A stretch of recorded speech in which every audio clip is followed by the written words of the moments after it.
Hi everyone, it's Cindy, and I am trying to do something with all the scraps I had left over for cutting these Viewmaster dies. I had a bunch of these CD envelopes, and I wanted the Viewmaster die to put inside there, and I just went cutting away, and I had almost 300 of these things. And if you're interested in any, they're for sale on my Etsy shop. There should be a link below. But anyway, I had all of these scraps left over, and they looked about like this.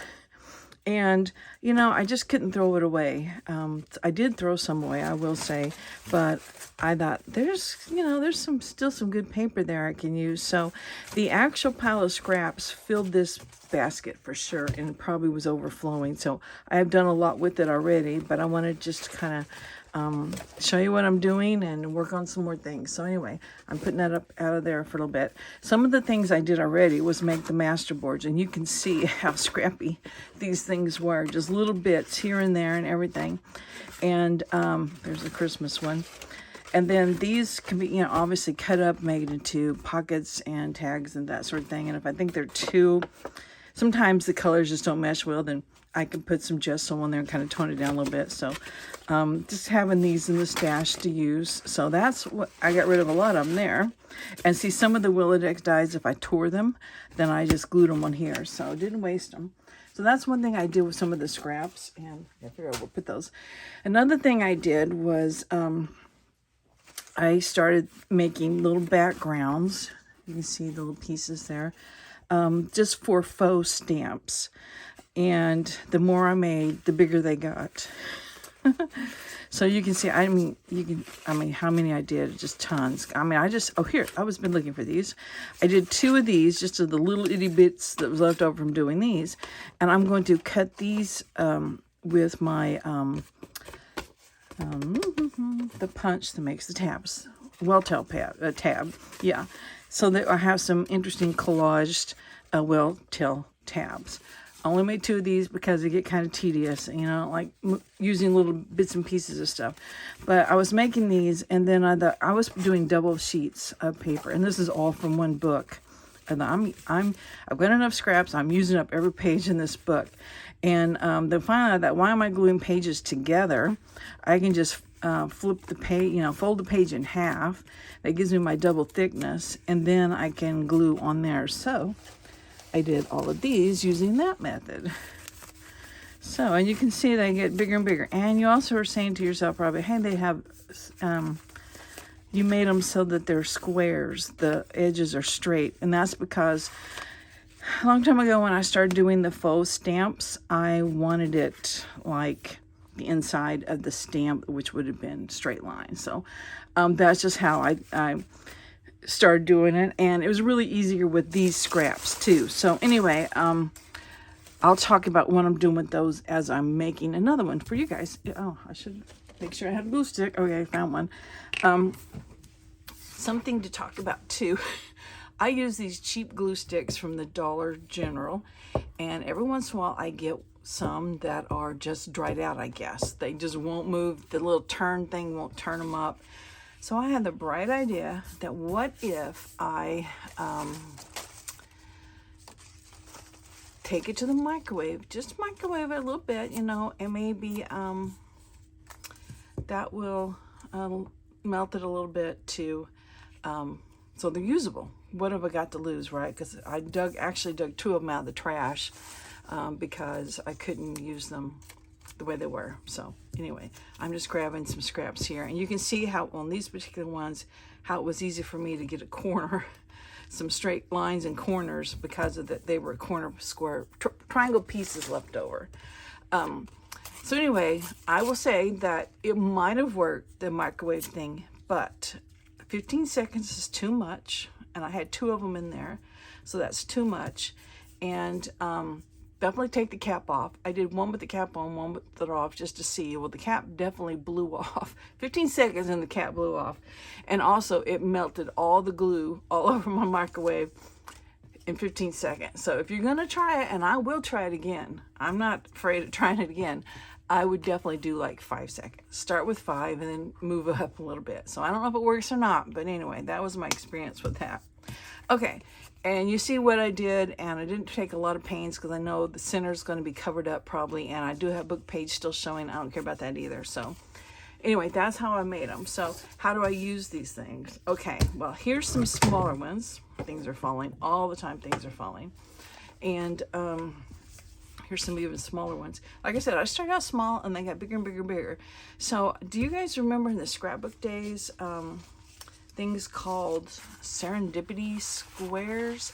That's what I think these are. That's when you just took scraps and you made them into little squares and you decorated scrapbook pages with them. So that's kind of what I'm calling these, Serendipity squares. I'm not sure if that's what they are or not, but anyway.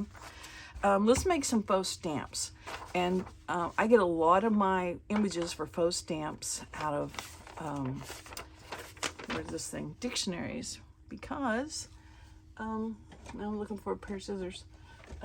You get right size images. And it's just, you know, there's a whole collection. You never know what you're going to find. All right, well, this one's an owl, so he'll be great. And I picked some more neutral colored background. See, there he is. And what I'll do is I will put him on here. Ooh, got to re-ink this. And we're just going to use a glue stick because it's handy. I need something to glue on the back of though. There we go. I don't know what I was saying. I'm just gluing him on here to make the stamp. And then we cut around it. Let's do this one too, because I pulled out, there's a scarecrow. And I don't know if I have a different background that might work on the scarecrow. The red might be better. We'll see. Let's get him cut out first. And with the dictionary, it tells you what it is under it. So you can either include that or not. So this time, I think I will. I'll include it. It says scarecrow. And I don't know, he looks better. I'm just gonna go ahead and use the blue. Why not? Why not? And I can go any direction I want. I don't care if the words around it are going all different directions. That just adds to the look of it. I've made these before. This is nothing new for sure for me. And lots of times people don't bother putting the background behind there, but I think the first person I saw make them did the background behind there, and it's just something I've always done because it just adds to the look of the stamp. And I have these scissors. Let's see. Yeah, I'm not sure if these are considered like the postal scissors, or I mean the edge or not, but it's really too big, but we can do it. It won't matter. And you got to get going the right direction in these things, or it's wrong. It's just a scallop scissors. And see, that would be wrong. Okay, so there's the scarecrow. And I have to have my back of the scissors to the image, or the scallop's going in the wrong direction. So you can see what the scallop normally looks like. So we're doing like a backwards scallop. I have looked for like scissors that said like postal, you know, this is the postal scissors, but of course I can't find any, so maybe there are none. Okay, all that's trash. Now, of course, I would ink it up and all that sort of stuff, but my, this is my old ink. Here's a different one. Let's try the oxide instead of ink. Yeah, that's a little better, maybe. Of course, these book pages are really old, and that's why, you know, I definitely glued two together because they are so fragile, but you can just do one. I was taking apart an encyclopedia last night, just one of the volumes, and I thought, I'm saving all this paper. It's just nice, thick, wonderful paper. Okay, last thing is do the, the postage meter thing on there. And I should have something behind where I'm stamping here, but I don't have it. It's not like my desk isn't seeing all sorts of stuff. Whenever I move, this desk may not make the final cut. So anyway, that's just how I make postage stamps, and they can be any size you want. And of course, these will work for some fall journals, so that's great. Okay, what else would I do with these? I know that Rachel did, there was a challenge going around. It was, I don't know what they called it, fast stitching or something like that, flow stitching or fast flow stitching or something, I'm not sure. Where she did like scraps on basically like big clusters and then sewed around them. So that's when I kind of got the idea on these.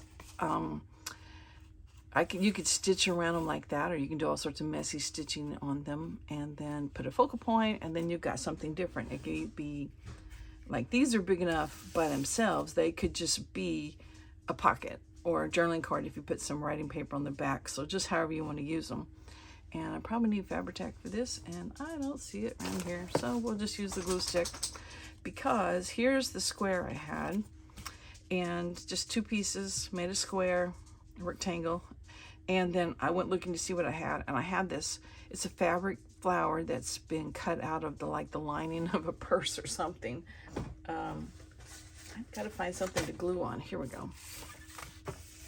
So that really needs Fabri-Tac, but I don't have it with me. So, and then I got a label I made. I thought the color kind of went. And then I found a book at Goodwill. It was like on the history of postage stamps or something like that, and postage meter thing. So it had a bunch of pictures. I think I can, right here they are. And so I spent one whole night cutting, and just like, they're all black and white, but like there's the postage stamps, and then like different postage meter things like that. I guess that's what they're called, meters. So I mean, this whole thing full. And since I got this thing in my hand, let me tell you about this thing. I have a set of these, got from Hobby Lobby, and they're great, except I hate the way they close. They're just very flimsy. That's a good word. So anyway, I still have them though, and I use them. But I went by a local restaurant the other day, Taco Casa, and I don't know if you guys have those in your neck of the woods or not. There's one here, and then I know. I am sorry about that abrupt stop. I had decided, usually when I get up during, for the day, I make sure the dishes are done, the laundry's going, the living room looks presentable, and run this errand, do all that stuff, and then I'll get in my craft room. Well, guess what? I never get in my craft room because I'm worn out by the time all that. So I decided last night, doing it reverse. Craft room comes first. I don't care if the dishes grow mold and the living room collapses from all the weight of the stuff I pulled out the night before. I'm going to the craft room first. Well, when you do that, you forget that you haven't taken your medicine yet, and the alarm's going to go off on your phone. So that's what happened. My alarm went off. I have to set my alarm or I forget medicine every time. But it did give me a chance to find the Fabri-Tac, and I re-inked my my ink too, so it was really thick. Look at that. I had to really work with it. So my re-inking stuff is getting old, I guess. And also gave me a chance, since I had made that one, I might as well finish it, and I pulled that out. I didn't pull anything else out. And I know I was talking about this tub. Taco Casa is the name of the restaurant, and there's one in my town, and I know there's one across the river into Texas, but an hour that way. It was across the river from where I used to live. So Taco Casa, and what's neat about Taco Casa is they have limited menu. You get a taco salad there, you can get nachos there, super nachos, they're great. And just like maybe 10 items, and that's it. They don't do like plates, or it's just a drive-through type stuff, which I love. Drive-through Mexican, I couldn't live any place that didn't have that, because I go at least once or twice a week. Anyway, so one day I went and got it's called a chilada, not an enchilada. And I know this has nothing to do with scrapbooking, but it kind of does.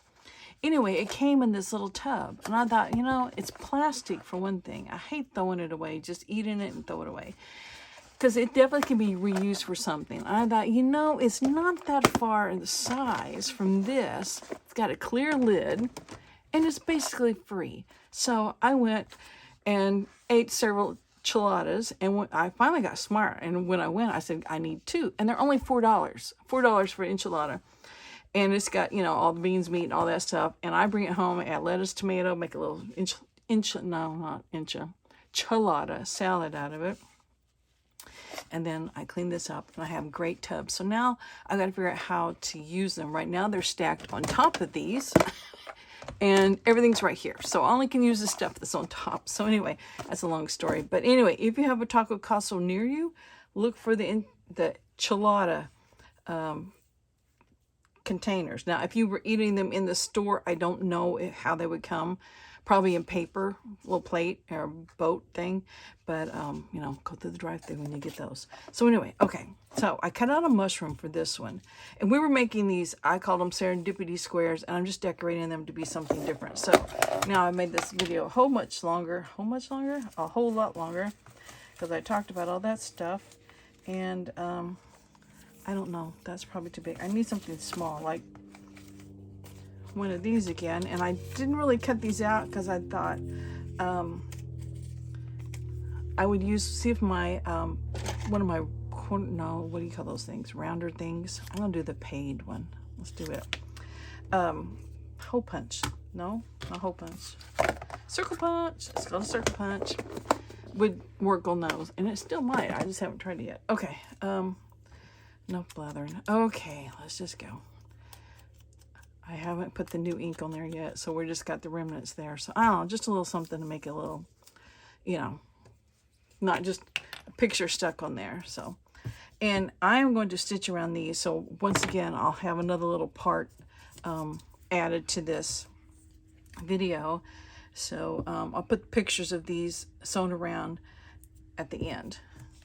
So you can see what it looks like sewn around. Of course, you don't have to sew around them, of course. Everybody knows that. But if you want to, you can. And I might even sew around the postage stamps. Just do a little square. We'll see. Okay, this one was one I needed the fabric tack for. And I know I want the circle down first. And I think that says Nashville. Nashville, yes. So I'm not sure if that's in the right place. We'll make it the right place. But I thought they're just fun. And I actually bought a digital kit from somebody that had a bunch of numbers. And I think they may have had some of the little circle things like that. But not as many of those little circle things. Oh man, this fabric tack. Come on. Come out. So I think I just really like those little circle things. Okay. Ugh. Might as well use it since I get it open. This is definitely my favorite glue. I use it all the time, even though it's not fabric. These stamps, labels I made, I stamped them on pages from, you know, what I mean by the Better Homes and Garden 3-ring binder things. That's pages like the index page from those. And it's just an old book, and I just think it's just fun for the inside of the label. Has nothing to do with what's actually going on with the mushrooms here. So I think what's nice about these is you can just use up all your little itty bits of pictures and things that you went crazy and cut out of books, and you bought digitals, and now you've got piles of them in your little tubs here. So you get to use them up. Okay, this one was really pretty. Cut that from a book. Actually, it looks like a children's book.